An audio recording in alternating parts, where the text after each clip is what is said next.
Hello guys, welcome to the traders arena. So let's see कल indexes को किस तरीके से ट्रेड कर सकते हैं, उसके पीछे का लॉजिक क्या है। तो प्राइस को अगर देखोगे, यही इसी रेंज में ये ट्रेड कर रहा है, अभी भी इसके बाहर कहीं गया नहीं है। कल हमने प्लान किया था मार्केट नीचे की साइड भी आता है तो हाँ, थोड़ा कम क्वांटिटी में ट्रेड प्लान करना, लेकिन यहाँ पे ये ओपन हुआ और इंस्टेंटली ये यहाँ पे आ गया था। ओपन हुए बराबर ही फिर उसके बाद में कंटिन्यू एक ही रेंज में ट्रेड कर लिया। फिर लास्ट 10 आवर में कुछ ब्रेक करने का ट्राई किया था, लेकिन इंस्टेंटली फिर उसी उसी फेवर में ट्रेड कर रहा है। तो कोई ट्रेड मिला नहीं। अगर आपने ट्रेड भी किया होगा तो फिर कहीं न कहीं आपने थोड़ा-सा अपनी स्ट्रैटेजी के हिसाब से ट्रेड किया तो देन वेल एंड गुड।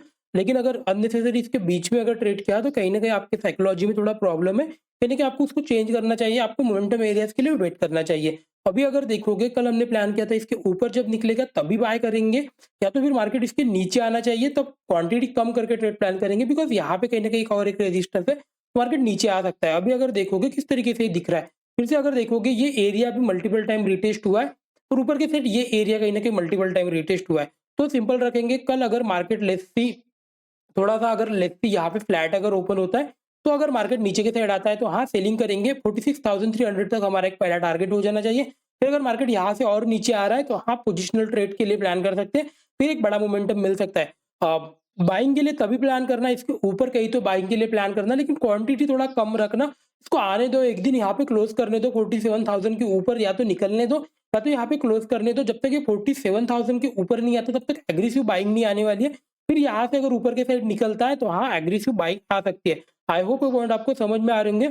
इसके बीच में यहाँ से लेके यहाँ तक कुछ ट्रेड प्लान नहीं कर सकते, ये थोड़ा वोलेटिलिटी जोन होने वाला है। लेकिन कल जिस हिसाब से मार्केट अगर देखोगे 3 दिन से एक ही रेंज में ट्रेड किया है, तो कल एक ट्रेंडिंग मार्केट मिल सकता है। ये थोड़ा जान इसकी प्रोबेबिलिटी है थोड़ी ज़्यादा। कल मार्केट कहीं न कहीं मूव कर सकता है, फर्स्ट हाफ में ही मार्केट मूव करेगा ओपन हुए बराबर। अनटिल एंड अनलेस मार्केट बहुत बड़ा गैप अप या गैप डाउन नहीं होना चाहिए, तभी जाके। अदरवाइज ये फ्लैट अगर खुलता है तो ये कहीं न कहीं ब्रेक करेगा, आइदर अपसाइड ब्रेक करेगा, आइदर डाउनसाइड ब्रेक करेगा। तो 300-400 पॉइंट का एक मोमेंटम हमको मिलने वाला है, डेफिनिटली एक मार्केट में मोमेंटम मिलने वाला है।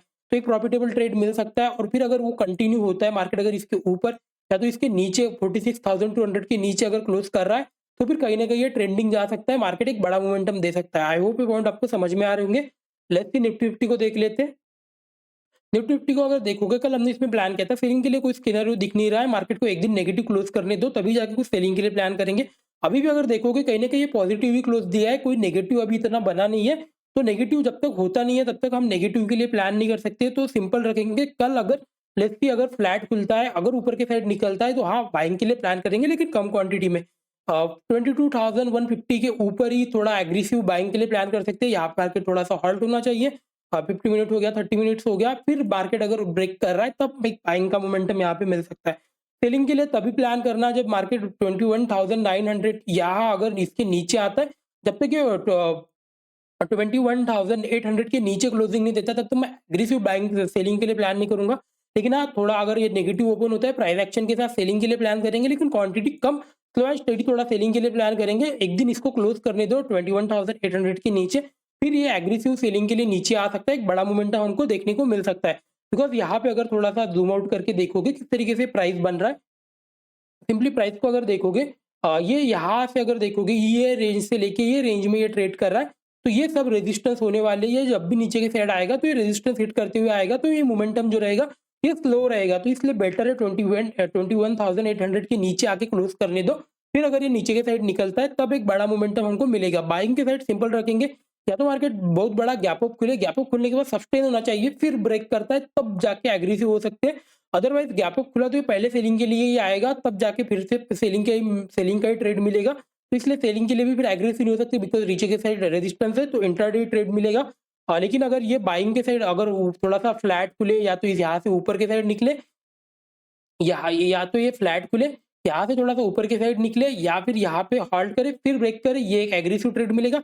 या तो गैप अप खुले, लेकिन उसको सस्टेन करना चाहिए, गैप अप खुलने के बाद 1 आवर सस्टेन करे, फिर अगर ब्रेक कर रहा है, ये एक अच्छा ट्रेड मिलेगा। यहाँ पे भी एक बाइंग का ट्रेड एग्रेसिव मिल सकता है। ये कहीं ना कहीं ये लास्ट रेजिस्टेंस होने वाला है, इसके ऊपर फिर एक अच्छा टारगेट दिख रहा है, बड़ा टारगेट दिख रहा है। तो एक मोमेंटम यहाँ पे से मिल सकता है। आई होप पॉइंट आपको समझ में आ रहे होंगे। लेट्स सी फिर निफ्टी को देख लेते हैं। फिर निफ्टी को अगर देखोगे, सेम मूव कर रहा है जिस हिसाब से थोड़ा निफ्टी फिफ्टी ट्रेड कर रहा था, इस तरीके से कुछ प्राइस एक्शन बना रहा है। यहाँ से कुछ ब्रेक किया करने का ट्राई किया था, लेकिन गैप अप खुल गया तो इसलिए स्ट्रेंथ नहीं मिला। फिर से यहीं पे क्लोज कर रहा है, अभी भी कोई नेगेटिव सेंटीमेंट नहीं दिख रहा है। यहाँ से अगर देखोगे मार्केट किस तरीके से दिख रहा है, यहाँ से अगर देखोगे इसने ब्रेक किया था, कि अभी भी यहाँ इसी रेंज में ट्रेड कर रहा है, लेकिन अभी थोड़ा नेगेटिव एरिया में ट्रेड किया है। यहाँ पे अगर क्लोज करता तो कहीं न कहीं थोड़ा पॉजिटिव एरिया में ट्रेड कर रहा है, इस तरीके से कुछ प्लान हो सकता था। तो कल सिंपल रखेंगे, अगर market let's say gap down अगर खुलता है, तो यहाँ से अगर नीचे के साइड आता है, तो ये 200 पॉइंट का एक मोमेंटम हमको मिलने वाला है। मार्केट अगर यहाँ से नेगेटिव ओपन होना चाहिए, तो फिर मार्केट में मोमेंटम मिलेगा। अगर फ्लैट खुल के अगर खुद को सस्टेन कर रहा है, मार्केट अगर सस्टेन किया यहाँ पे अगर वेट कर रहा है, तो सेलिंग का मार्केट ऑलवेज पास, सेलिंग अगर होना होगा तो मार्केट पहले ही 10-15 मिनट में नीचे आ जाएगा। लेकिन अगर मार्केट सेलिंग नहीं होना है, मार्केट कहीं न कहीं खुद को होल्ड करेगा, फिर ब्रेक करेगा, फिर एक मोमेंटम मिल सकता है मार्केट में, इस एरिया तक एक मोमेंटम आ सकता है। फिर ये अगर इसके ऊपर और निकलता है, फिर एक स्ट्रॉन्ग मोमेंटम आएगा बाइंग का मार्केट में, फिर ये सब बड़े-बड़े लेवल सब मिल सकते हैं और एक पोजिशनल मार्केट भी जा सकता है। बिकॉज़ जिस हिसाब से डेली कैंडल पे देखोगे मार्केट कहीं न कहीं बुलिश दिख रहा है, लेकिन जो बड़ा ट्रेंड है, बड़ा ट्रेंड थोड़ा सेलिंग के साइड दिख रहा है। तो अभी भी मतलब जो अगर वीकली पे अगर देखोगे तो वो बाइंग का ट्रेंड है, लेकिन अगर डेली पे देखोगे थोड़ा सेलिंग का ट्रेंड है, तो थोड़ा कन्फ्यूजिंग सिनेरियो में मार्केट कहीं न कहीं ट्रेड कर रहा है। लेकिन यहाँ पे अगर देखोगे ये सबसे अच्छा एरिया होता है जब मार्केट 1-2 दिन एक ही रेंज में ट्रेड करता है। ये सबसे अच्छा ट्रेड मुझे यहाँ पे एक एग्रेसिव ट्रेड करना पसंद होता है। यहाँ से जब भी मार्केट ब्रेक करता है इस रेंज को या इस रेंज को, तो यहाँ से लेके यहाँ तक डबल का एक टारगेट जेन्युइनली मिल जाता है और एक कभी-कभी होता है कि पोजिशनल ट्रेड भी चला जाता है, तो बड़ा मोमेंटम भी कैप्चर हो जाता है। आई होप पॉइंट आपको समझ में आ रहे होंगे। बाइंग के लिए सिंपल रखेंगे, मार्केट अगर गैप अप खुलता है होल्ड होना चाहिए, फिर अगर ब्रेक कर रहा है तभी जाके प्लान करेंगे, या तो नेगेटिव थोड़ा-सा ओपन हो और डायरेक्टली नीचे के साइड आए, तो यहाँ तक एक टारगेट हमको मिलने वाला है। आई होप ये पॉइंट आपको समझ में आ रहे होंगे। लेट्स सी डेली पे देख लेते हैं किस तरीके से थोड़ा दिख रहा है, थोड़ा-सा एक आपको क्लियर आइडिया आ जाएगा। डेली पे अगर देखोगे कहीं न कहीं मार्केट थोड़ा-सा पॉजिटिव एरिया में तो अभी ट्रेड कर रहा था 2 दिन से, लेकिन अभी थोड़ा-सा नेगेटिव होते हुए दिख रहा है। तो यहाँ पे अगर देखोगे नीचे की साइड अगर मार्केट आता है, तो यहाँ पे 50 मिनट में एक रेजिस्टेंस है। फिर अगर मार्केट और नीचे की साइड आ रहा है, तो ये एक बड़ा ट्रेंड फिर कंटिन्यू हो जाएगा। यहाँ से अगर देखोगे इस तरीके का ये ट्रेंड बना रहा है, तो ये अगर ये कंटिन्यू करता है नीचे की साइड, तो एक बड़ा ट्रेंड मिल जाएगा। लेकिन अगर मार्केट यहाँ से अगर फिर से बाइंग के साइड निकलता है, तो फिर यहाँ पे हमको इस तरीके का डब्ल्यू पैटर्न मिलेगा और मार्केट के पास फिर ऊपर में बहुत ज़्यादा रेजिस्टेंस नहीं है, तो मार्केट यहाँ तक भी कंटिन्यू आ सकता है, एक ही कैंडल में कंटिन्यू मूव कर सकता है। तो आई होप पॉइंट आपको समझ में आ रहेंगे और जिस तरीके से देखो कि पिछले 1 वीक से दो कोई भी मोमेंटम हुआ नहीं है, तो इस मंथली एक्सपायरी के पहले एक बड़ा मोमेंटम होने का प्लान हो रहा है कि हो सकता है होने वाला मतलब प्रोबेबिलिटी है। देखो 100% कुछ नहीं होता है, लेकिन प्रोबेबिलिटी है कि ये जो वीकली मंथली कैंडल रहेगी वो कहीं न कहीं एक मोमेंटम देगा और मार्केट कहीं न कहीं क्लोज़ करेगा और अगर इस वीक में भी अगर मोमेंटम नहीं आता तो डेफिनिटली नेक्स्ट मंथ जो रहेगा हमको एक पोजिशनल ट्रेड मिलेगा और एक मार्केट मोमेंटम कर सकता है। आई होप पॉइंट आपको समझ में आ रहे होंगे। वीडियो अच्छा लगा तो लाइक एंड सब्सक्राइब करें। Thank you so much.